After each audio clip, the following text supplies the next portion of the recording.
Hola, buenas tardes. Muchas gracias a todos los asistentes, a los medios que nos acompañan. Esta tarde vamos a inaugurar esta mesa en la que hablaremos sobre la recomendación de la Comisión Ejecutiva de Atención a Víctimas sobre el 68. En primera instancia, el maestro Jaime Rochín nos va a comentar sobre esta recomendación y sobre la reparación colectiva. Y él es el comisionado presidente de la Comisión Ejecutiva de Atención a Víctimas, es licenciado en Derecho por la Universidad Panamericana y maestro de Dirección de Empresas por el IPADE. Cuenta con estudios de posgrado en Responsabilidades Administrativas de los Servicios Públicos, Enfoque de Género, Visión Estratégica y Marketing Político. Él ha sido consejero consultivo de la CNDH, fundador y secretario general del Centro Jurídico para los Derechos Humanos y ombudsman de los derechos politécnicos en el IPN. También ha ocupado distintos cargos relacionados con los derechos humanos en la Cámara de Diputados y la Secretaría de Gobernación. Es docente desde hace más de 20 años y actualmente continúa esa labor en el Departamento de Derecho de la Universidad Iberoamericana. Por otro lado, tenemos a Mario Patrón, quien es director del Centro de Derechos Humanos Miguel Agustín Pro Juárez, donde previamente era subdirector. Él es licenciado en Derecho por la Universidad Iberoamericana y maestro en Derechos Humanos y Democracia. Tiene una larga trayectoria en organismos civiles y públicos de defensa de los derechos humanos. El Centro PRO acompaña los casos por desaparición forzada y ejecución extrajudicial del periodo conocido como Guerra Sucia. Defiende a víctimas de tortura sexual por parte de agentes del Estado, así como a activistas comunitarios e indígenas a quienes se han levantado acusaciones falsas, y trabaja en diversos casos de violaciones graves de los derechos humanos. Mario Patrón es consultor para organismos como Artículo 19, Fundar, el Centro de Derechos Humanos de la Montaña Tlachinoyan o el Instituto para la Seguridad y la Democracia AC. Ha sido visitador y presidente de la Comisión de Derechos Humanos del Distrito Federal, así como docente en temas relacionados con derechos humanos en la Ibero y en la FES Acatlán. Entonces vamos a comenzar con el maestro Jaime Rochín. Le cedo la palabra. Muchas gracias, Brenda. Pues es un honor estar aquí en este momento tan importante. Saludo muy afectuosamente al maestro Mario Patrón, director general del Centro de Derechos Humanos Miguel Agustín Pro Juárez, así como a las y los distinguidos asistentes. Me pongo un poco nervioso de que estén aquí los miembros del GIEI, pero eso le da más relevancia. Saludo su presencia y saludo a todas y a todos los invitados especiales, medios de comunicación. Es un gusto, es un honor saludarles hoy en la presentación de la primera reparación colectiva que implementa la Comisión Ejecutiva de Atención a Víctimas en el marco del 50 aniversario de uno de los hechos más dolorosos de nuestra historia reciente. Al tiempo que me dirijo a ustedes, me asaltan las siguientes preguntas. ¿Cómo curar las heridas del pasado en un país sobre cuya piel constantemente se abren heridas nuevas? ¿Cómo vislumbrar un futuro en paz cuando la violencia es al mismo tiempo recuerdo silenciado y presente confuso? ¿Qué asidero tiene el sueño de un país más justo cuando los jóvenes que cimentaron nuestra democracia todavía esperan justicia después de 50 años? La masacre de Tlatelolco, acaecida la tarde del 2 de octubre de 1968, es recordada por la sociedad mexicana como una de las páginas más trágicas en su historia moderna. Constituye un episodio histórico en el cual el Estado mexicano mostró su rostro más autoritario al silenciar las voces de la movilización ciudadana. En este caso, las violaciones a los derechos humanos son inobjetables. Abundan las evidencias que demuestran que las instituciones del Estado fueron utilizadas para ese efecto. La represión al movimiento del 68, como bien lo apuntó Félix Hernández Gamundi en una entrevista reciente en La Jornada, fue un crimen de Estado. Fue un crimen de Estado el empleo de francotiradores que dispararon a fin de crear caos, terror y una narrativa oficial para criminalizar la protesta. Fue un crimen de Estado que continuó más allá del 2 de octubre, mediante detenciones arbitrarias y tortura. Posterior a los hechos de octubre, las víctimas e integrantes del movimiento fueron señaladas, tanto por el gobierno federal como por los 3 poderes de la Unión, quienes las estigmatizaron y les negaron el derecho de acceso a la justicia. A esto se sumó el coro de una prensa oficialista que les acusó de servir a sórdidos intereses e intrigas extranjeras.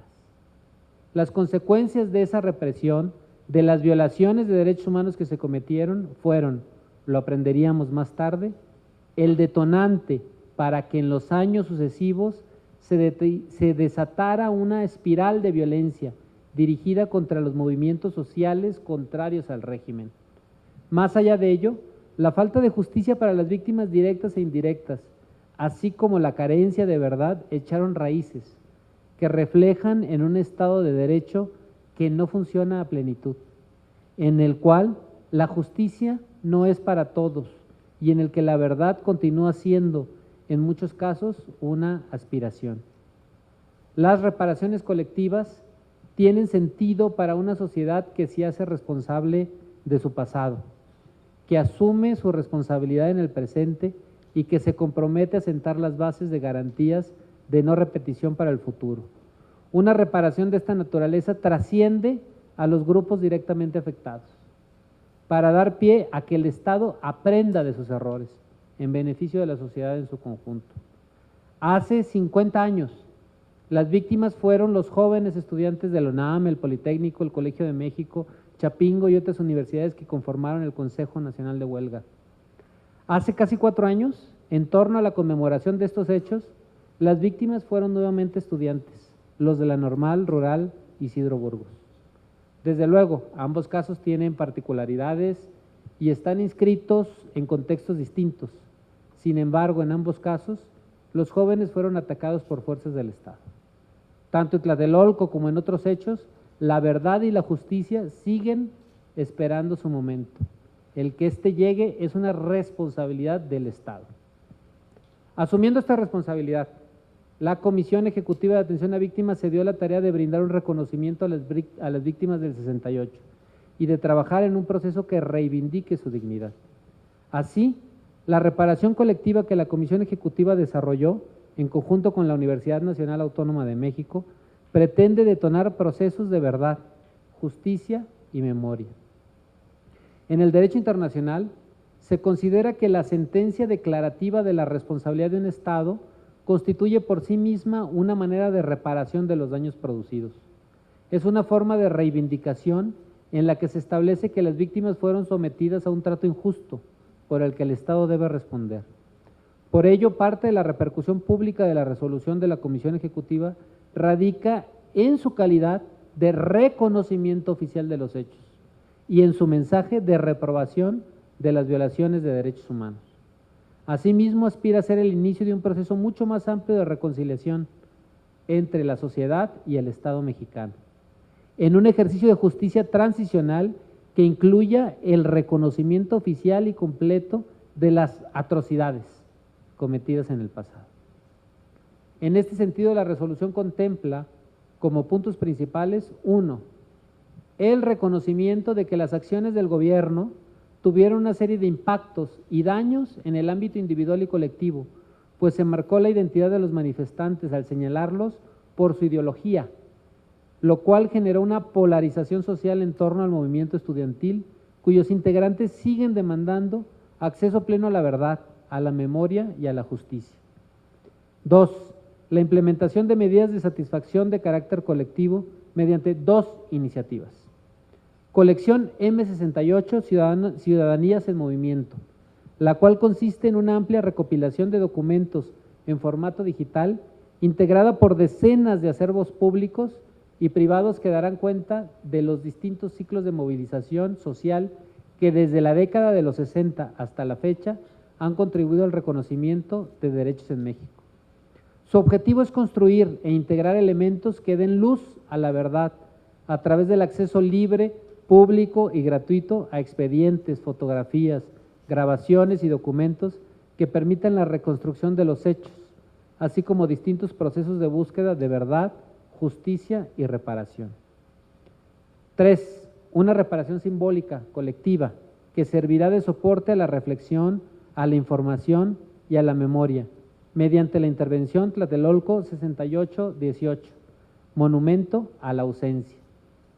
Mediante este conmovedor proyecto de la artista Yael Fartana, el piso del patio central del Centro Cultural Universitario Tlatelolco se volverá a hacer con cemento, donde 400 pares de huellas serán impresas. Las huellas representan el punto más alto en las versiones sobre el número estimado de estudiantes asesinados en la masacre, creando un espacio que irradia su ausencia. La impresión se realizará en un evento especial en el que los sobrevivientes de la masacre serán invitados a participar. Finalmente, la resolución incorpora el pleno reconocimiento de que las medidas de satisfacción de carácter colectivo no condicionan ni extinguen el derecho de las víctimas a tener acceso a la reparación integral del daño a título individual. Además, se reconoce su derecho imprescriptible y el de la sociedad mexicana en su conjunto a conocer la verdad sobre los hechos ocurridos hace 50 años. La reparación a las víctimas de graves violaciones de derechos humanos tiene un efecto democrático y civilizatorio, y ellas deben ser el norte ético de cualquier proceso. Por tanto, agradezco profundamente a las víctimas que han participado en el desarrollo de estas medidas colectivas, así como a las diversas víctimas que, de manera individual, se han acercado a la Comisión Ejecutiva. Como lo ha dicho Jacobo Dayan, a diferencia de la memoria individual, que tiene un soporte psicológico, la memoria colectiva es una representación y necesita ser reactivada periódicamente para evitar la amenaza permanente del olvido. Mediante estas medidas colectivas, los presentes recordamos a los ausentes y les hacemos homenaje. Homenajeamos también a quienes están aquí y durante 50 años han pugnado por un ideal social de paz, de justicia y de democracia. Si bien ningún homenaje será suficiente, constituye un grito de dignidad ante 50 años de marginación, como las mismas víctimas lo exigen, ni perdón ni olvido. Todo tiene un límite, dijo en su momento Gustavo Díaz Ordaz, ante un Congreso que lo aclamó de pie. Las víctimas del 2 de octubre, las de la Guerra Sucia, las de desaparición y desaparición forzada lo saben bien. Todas ellas han sufrido hasta excesos inaceptables. En México hemos entrado a un oscuro abismo de violencia. Llevamos décadas forjando este presente oscuro y desolador. Todo tiene un límite y hace tiempo que lo cruzamos. Es momento de que el Estado en su conjunto mire al pasado con honestidad para poder afrontar al presente con cara limpia y la mirada puesta en un futuro donde la paz sea una realidad. Recordar para no repetir, no existe otra manera. Muchas gracias.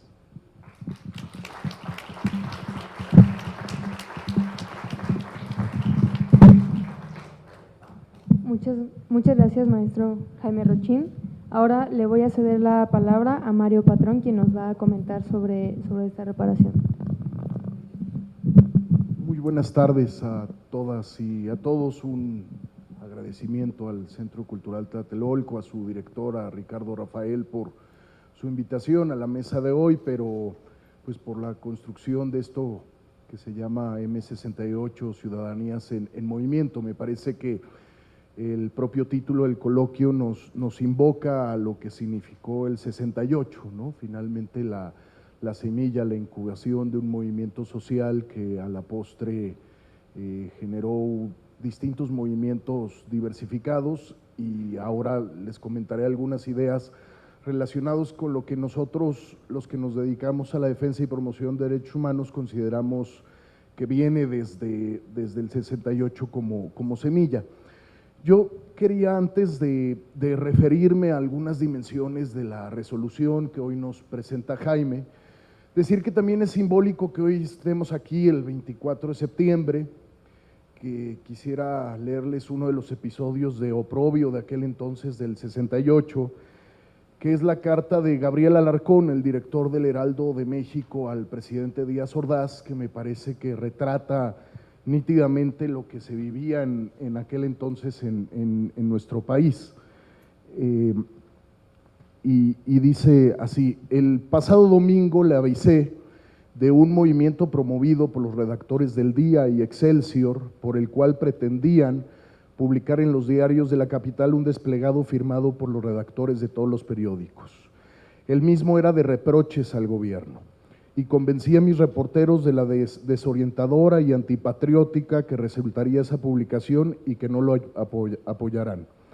El licenciado Echeverría, entonces secretario de Gobernación, me dijo que gracias a la información que en detalle le di, se paró a tiempo este asunto y además se logró que un grupo de redactores amigos hicieran una publicación de apoyo al régimen. En ocasiones la orientación que el licenciado Echeverría nos da la guía para noticias de 8 columnas. Sinceramente, creo que mi lealtad y la de mis hijos están a prueba de cualquier duda. Por muchos años se nos ha criticado nuestra parcialidad y entreguismo, pero le ratifico a usted que hemos sido, somos y seremos díaz-ordacistas y agradecidos, leales y sinceros con usted. Sin embargo, mucho le agradeceremos que si usted personalmente cree que nos equivocamos, por favor nos los haga saber. Señor presidente, nos sentimos en un cuarto oscuro y solamente usted nos puede dar la luz que necesitamos y señalarnos el camino a seguir. Es la carta de un director de un medio nacional al presidente.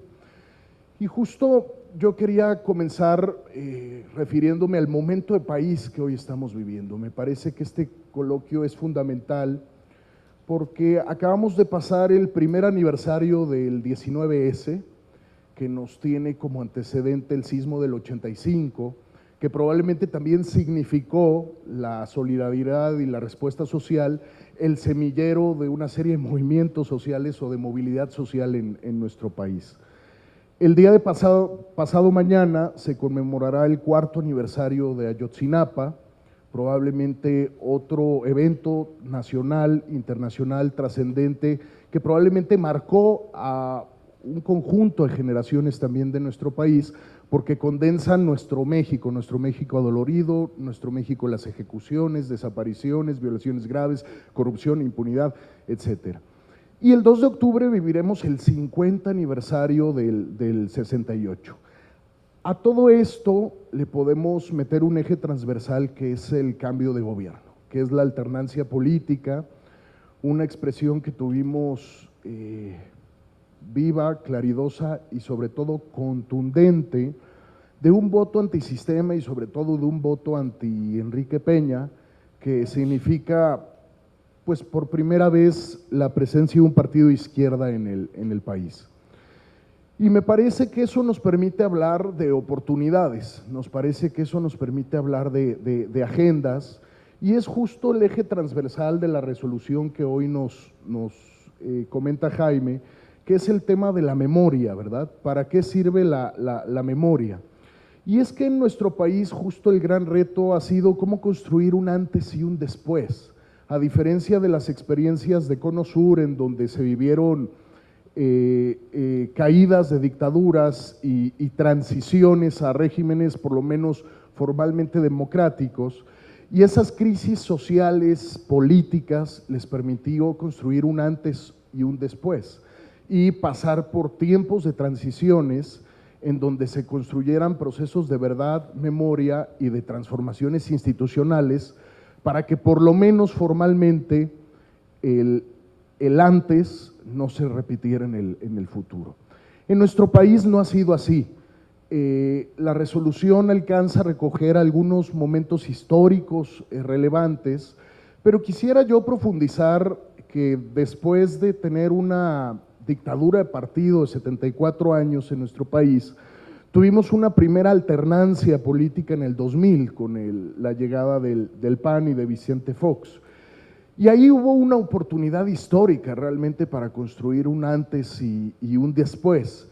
Y si bien se generaron algunas iniciativas como la FEMOSP que refiere la resolución, en realidad yo me atrevo a concluir que perdimos una oportunidad histórica. La FEMOSP terminó su trabajo sin pena ni gloria.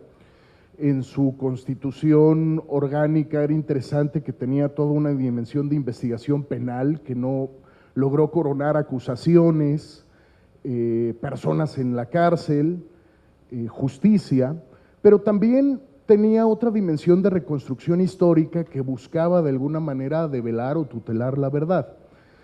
Y fue totalmente penoso que el informe que coronaría el trabajo de esta dimensión de la FEMOSP se filtra en un medio de comunicación, posteriormente va a Los Pinos, se rasura y se termina emitiendo un informe que no significa la asunción del estado de una verdad, sino significa un informe censurado que terminó con la muerte propiamente de la FEMOSP.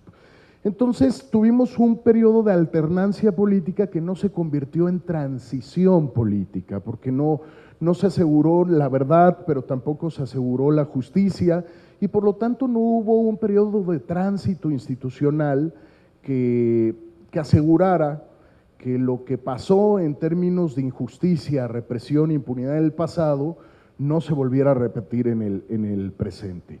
Hoy me parece que los hechos hablan por sí solos. A partir del segundo sexenio de alternancia política con Felipe Calderón, se empieza a construir con la guerra contra el crimen organizado un país dinamitado, un país que terminará este sexenio con millones de víctimas de la violencia, más de 200,000 personas víctimas de muertes violentas, más de 30,000 personas desaparecidas, la tortura como un método generalizado de investigación, la desaparición, etcétera, etcétera. Y con un esquema de impunidad sistémica, ¿verdad? Solo de 1 de cada 10 delitos denunciados accede a la verdad y a la justicia. Esto decanto el diagnóstico y el momento de país porque me parece que hay que leerlo no solo en función de los hechos recientes, como puede ser sin duda Ayotzinapa que marcó este sexenio, sino hay que leerlo en función de nuestra historia y aquí es donde hay que traer el M68, el movimiento estudiantil del 68, porque esta ausencia de construcción de verdad, esta ausencia de construcción de justicia y esta ausencia de transformación institucional en particular, no solo no pone a las víctimas en el centro, sino que permite que los hechos del pasado se repitan en el presente. Y ese es el mensaje que en términos de futuro nos da como reto y por eso es que hablo hoy de una nueva alternancia política en el país que podría ser una oportunidad de transición política, no solo de cambio de partido. Y ahí voy justo a otro elemento que me parece muy relevante de la sentencia, que es esta lógica de la justicia transicional. La resolución de la CEAB no se anima a hacer todo un eje de reparaciones vinculados con todos los pilares de la justicia transicional que tiene que ver con la reparación, la justicia, la verdad y la transformación institucional, pero esto está vinculado también con la causa de pedir, ¿verdad? Está vinculado también para lo que las víctimas del 68 les significa en este momento en términos de reparación. Pero a pesar de eso, me parece que es muy relevante que la resolución de la CEAB establezca el marco de la justicia transicional, porque me parece que es el rumbo donde tendríamos que construir una agenda y tendríamos que de alguna manera tejer con el nuevo gobierno. Ahora, parte también que me parece muy relevante que nos dice entre líneas la resolución de la CEAB es esta pregunta de quién construye la verdad. ¿Quién construye la verdad en nuestro país?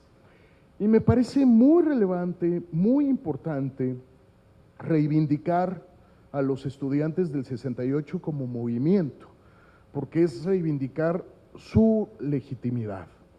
Me parece muy importante reivindicar a partir del movimiento del 68 a los jóvenes en transformación, ¿verdad? No podemos olvidar que después de estas elecciones de julio pasado, las anteriores, lo que marcó el entorno electoral mexicano fue un movimiento de jóvenes, ¿no? El Yo Soy 132, ahora estamos viviendo la reedición de un nuevo movimiento estudiantil a partir de la bandera de la seguridad. Y frente a esta pregunta de quién construye la verdad, no tengo duda que antes y ahora ha habido toda una serie de esfuerzos desde los movimientos, desde la sociedad civil organizada, desde las propias víctimas. Si vemos los últimos 6 años en nuestro país, parte de lo que nos tendríamos que sentir orgullosos, porque es parte de nuestra reserva moral como país, es el movimiento emergente de víctimas, y sobre todo de víctimas de desaparición. Bueno, esos colectivos de víctimas de desaparición hoy construyen verdad, así como lo construyeron el movimiento de estudiantes del 68 y lo siguen construyendo al día de hoy, ya sea, Jaime, la diferencia entre los que se fueron y los que todavía están con nosotros. Todos esos esfuerzos de verdad social, de verdad construida desde las víctimas, desde los trabajos periodísticos, desde los textos de los libros, etcétera, no ha ido acompañada de una verdad institucional, de una verdad institucionalizada como política y como asunción de Estado.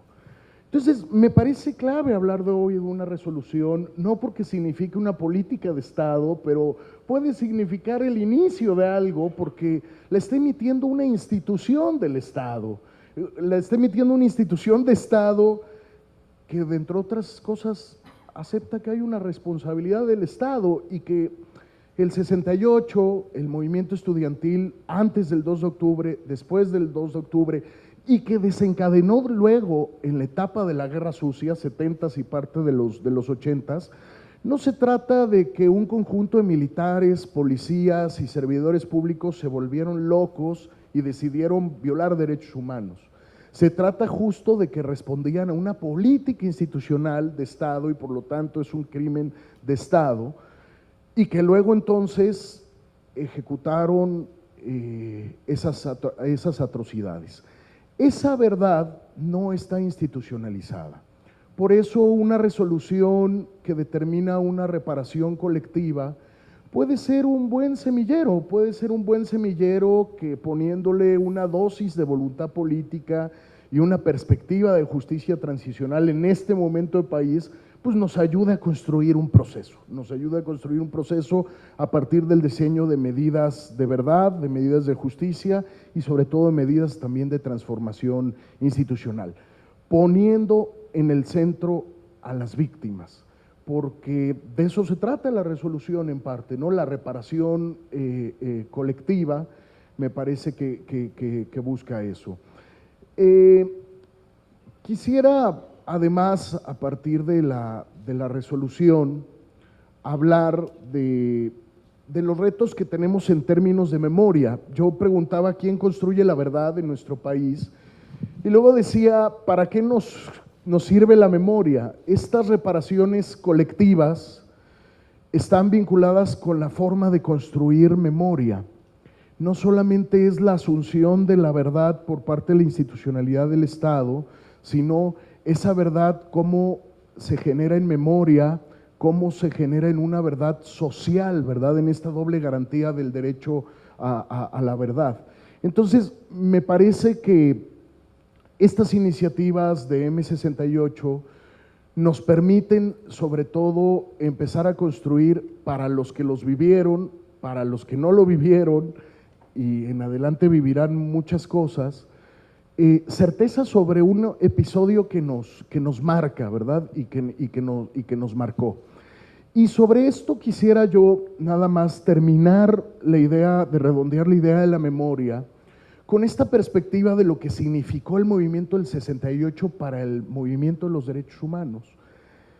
Inicié leyendo una carta del director de un medio de comunicación al presidente, justo porque me parece que el movimiento estudiantil del 68 termina marcando la agenda de derechos humanos que termina después por coronar en los años 80, con la generación de una sociedad civil organizada alrededor de los derechos humanos. Sin duda alguna, no tenemos el mismo México que teníamos en el 68, ¿verdad? Y un ejemplo es la agenda de libertad de expresión, por ejemplo. Tenemos mucho más acceso a los medios, no solo hoy a los medios masivos, sino también a las redes. Tenemos mucho más acceso a la tutela o la garantía del acceso a la información, no solo de los mensajeros que son los medios, sino como sociedad de tener acceso a esa información. Por desgracia también somos el segundo país a nivel mundial que más periodistas mata, ¿no? Por ejemplo. Entonces, a lo que voy es que eso es un claro ejemplo para mí, la agenda de libertad de expresión, de que no basta con la tutela de la verdad desde la sociedad, porque se pueden empoderar momentos de democratización, como es ganar agendas de derechos como la libertad de expresión, pero en el momento en que no se institucionaliza, surgen otros esquemas, otras nuevas pautas de violación a los derechos, como es ahora en nuestro país matar a los periodistas, pero también a las y los defensores de derechos humanos. Y quisiera también comentar que desde mi perspectiva, el movimiento del 68 termina siendo el semillero para la forma de exigencia de los derechos de participación política en nuestro país. Si en algo hemos avanzado en el comparativo estos 50 años del 68 ahora, por lo menos son en las instituciones robustas que tenemos para el ejercicio de la democracia formal, y lo digo con todas sus letras, ¿verdad? Mientras tenemos un ejercicio cívico-democrático como el 1 de julio, que terminó de ser la forma institucionalizada de la expresión máxima del desencanto y del hartazgo social a través de las urnas, tenemos también 54 millones de personas que viven en la pobreza, tenemos también más de 200,000 personas víctimas de muertes violentas, etcétera, etcétera. Pero lo que quiero decir es que también fue semillero para hacer transformaciones institucionales, y en este caso es el ejemplo de las de la democracia formal. Quisiera terminar alrededor de la resolución y alrededor de esta convocatoria, en este entorno que les decía, el aniversario del 19S, el aniversario del 4º año de Ayotzinapa y los 50 años del 2 de octubre, haciendo solamente un paralelismo de lo que también nos puede convocar, que es del 68 hasta Ayotzinapa, ¿no? Algo que nos marcó fuertemente hace 50 años y algo que nos marcó fuertemente y que fue el parteaguas de este sexenio. De nuevo tenemos en esos paralelismos jóvenes en movimiento, ¿no? En un caso de la Normal Rural de Ayotzinapa, en otro de un conjunto de instituciones, algunas públicas, otras privadas. Sin duda lo del 68 es una represión política, estudiantil, ¿no? Querían acallar un movimiento social. Lo de Ayotzinapa es una expresión de la nueva realidad que vivimos, que son contextos en donde la institucionalidad del Estado está totalmente debilitada, socavada y en todo caso está cooptada por el crimen organizado. Es un contexto de macrocriminalidad que genera una atrocidad como la desaparición de los 43 estudiantes. Ahí hay una diferencia, pero en donde me parece, además de los jóvenes en movimiento, que hay una clara y nítida similitud es en la respuesta del Estado. En uno fue asesinatos, presos políticos, negar los hechos, etcétera, etcétera, y en otro lo que pudo ser un punto de inflexión, llegando tope a quien topara, reconociendo la debilidad institucional del Estado y esta realidad que tenemos en muchas parcelas del país, pues terminó siendo la expresión máxima del ADN corrupto e impune de este sexenio, sin duda alguna.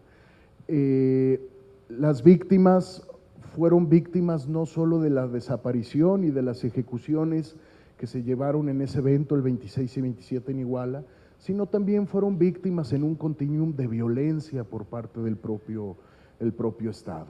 Y justo cuando yo hablaba de la oportunidad de cruzar estos momentos con el cambio o la alternancia en el gobierno, justo a eso me refiero, cuando hay que construir procesos de verdad, de memoria, de justicia, de rediseño, reingeniería institucional, eso pasa necesariamente por resolver estos casos que marcan la historia de nuestro país.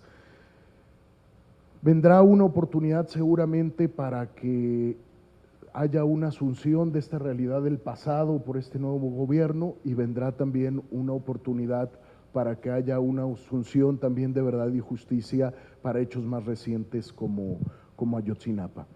Termino diciendo que enhorabuena a la CEAP. La CEAP es una institución que surge en la expresión máxima de un movimiento de víctimas. Se crea una institucionalidad de Estado que busca construir una política de Estado que ponga en el centro a la víctima, y me parece que estas son las expresiones claras y nítidas que buscan las víctimas, en este caso del 68. Muchas gracias.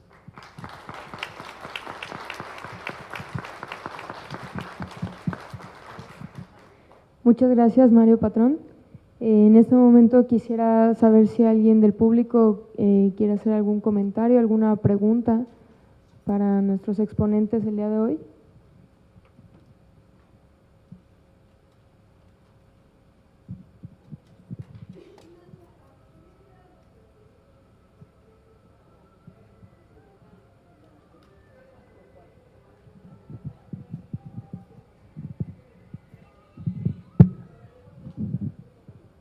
Sí, muchas gracias. Yo lo comenté, pero hago más énfasis.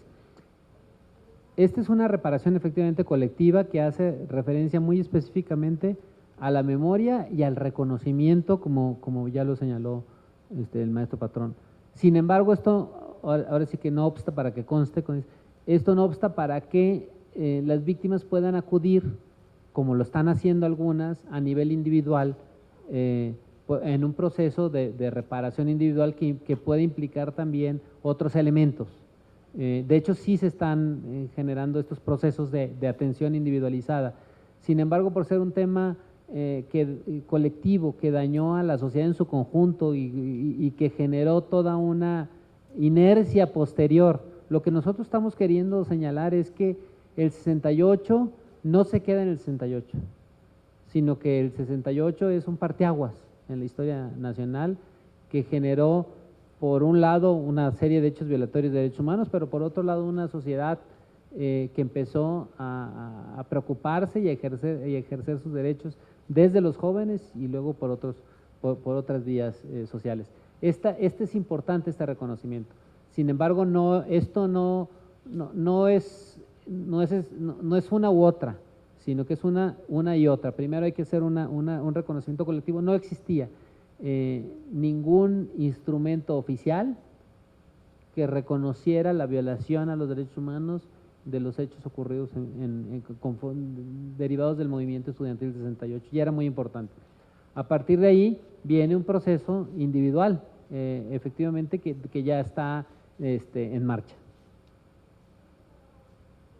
Es que son casos específicos, o sea, yo te podría hablar de personas específicas que han acudido, personas que pertenecían al movimiento estudiantil, y he de decirte una cosa, bueno, decírseles a todas y a todos, muchas de las víctimas del 68 con las que yo he platicado, lo que quieren es esto, quieren más que otra cosa, bueno, esto y un poco más, ¿no? No solo esto, pues, pero esto como inicio está muy bien.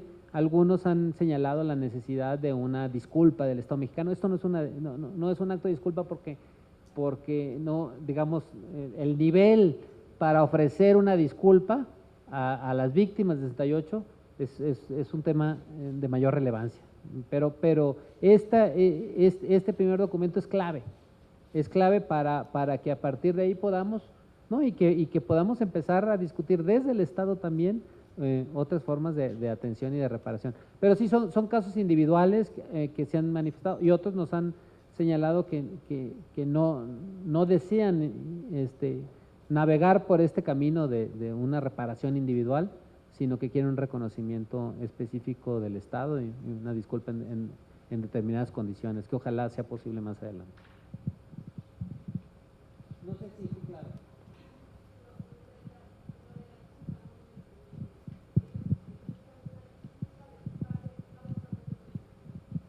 No, buscan, algunas víctimas han solicitado que haya una disculpa pública, pero obviamente esa disculpa pública no es la Comisión Ejecutiva de Atención a Víctimas, no es el titular el que la debe dar, porque es un tema de mucho mayor relevancia en ese sentido, y entonces pues esperarían otro, digamos, desde otra perspectiva, ¿no? Y es un tema que seguramente es muy posible que en un futuro próximo pueda ser retomado. Muchas gracias.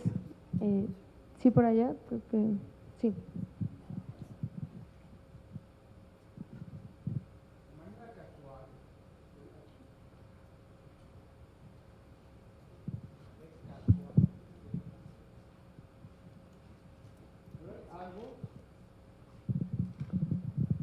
Es casual que esté hoy aquí, pero hay algo que me llama la atención, y esto se da en muchas partes. Escuchan a las personas que expresan algo, en este caso ustedes dos. Se da la palabra a los asistentes, pero guardan silencio. Eso es grave, es muy grave.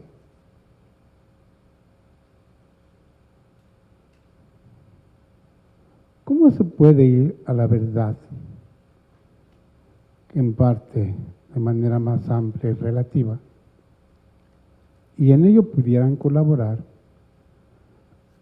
instituciones, organismos independientes, para que el Estado no mueva por ahí algo?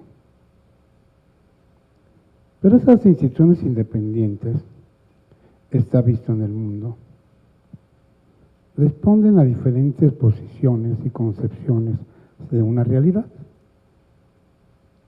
Entonces es sumamente difícil, porque cada quien va a querer expresar su visión de una realidad. Es una lucha de concientización real. Pero cuando se tienen actitudes de silencio, ¿cómo se puede hablar? ¿Cómo se puede opinar si en el momento no lo hacen? ¿Esperarán por ahí algún lugar donde lo hagan? Y sin embargo tenemos que caminar en ese sentido. Es indispensable. Una pregunta que me surge de algo que escuché. Un día X va a haber un evento aquí, no sé en qué parte, que se va a poner cemento para que los sobrevivientes, es aquí en este espacio del Centro Cultural, ¿sí? Para que los sobrevivientes dejen una huella de X tipo según se decida.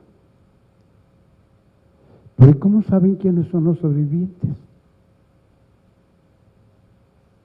¿Quién está organizando eso? ¿Quiénes? ¿A través de qué manera pueden corroborar que sí son sobrevivientes de esa fecha? ¿Cómo le van a hacer?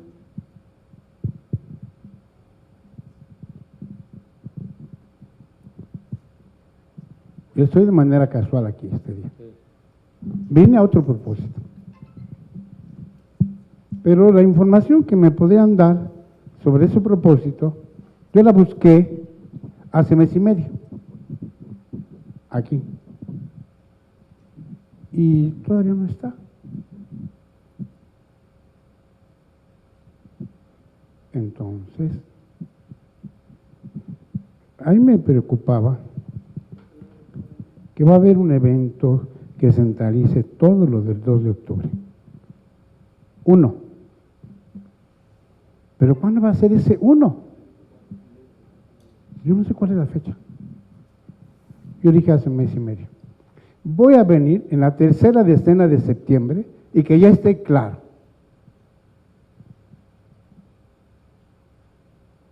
Porque no van a decir que va a ser el día 13, el día 3, el día 4 o el día 12 de octubre. ¿Cómo? Ya tiene que estar montado en la exposición de lo que vayan a hacer, desde antes de que llegue el 2 de octubre. Y yo no veo objetivamente esa exposición. Muchísimas gracias, agradecemos su comentario. Me parece que Jaime tiene algo que decir. Sí, nada más muy brevemente, la pregunta específica. Perfecto.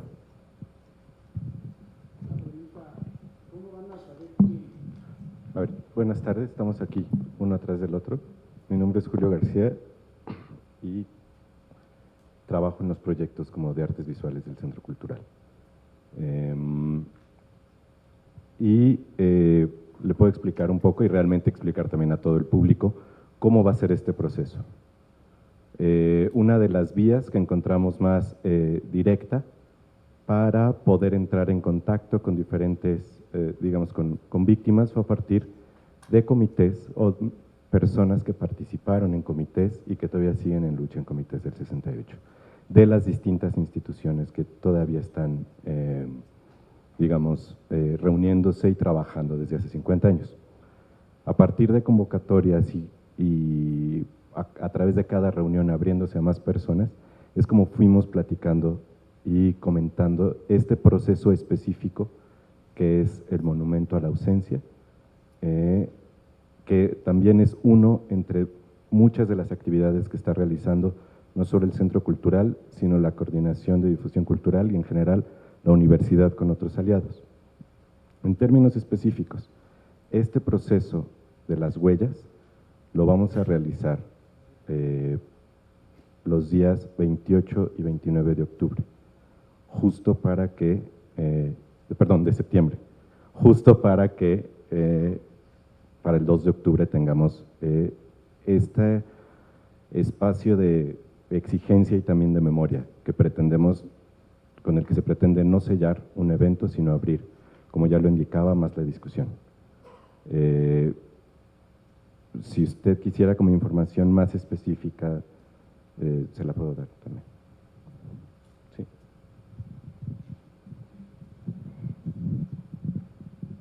Muchas gracias. Bueno, pues únicamente me resta agradecer a Jaime Rochín y a Mario Patrón por su asistencia a esta mesa, y a ustedes me gustaría comentarles que la siguiente mesa, que trata de las y los desaparecidos en América Latina, tendrán su participación Ángela Buitrago y Carlos Beristain, quienes son integrantes de la GIEI o quienes fueron integrantes de la GIEI y quienes investigaron como nadie el caso de los 43 desaparecidos de Ayotzinapa. Entonces los invito a que se queden para la siguiente mesa. Muchas gracias.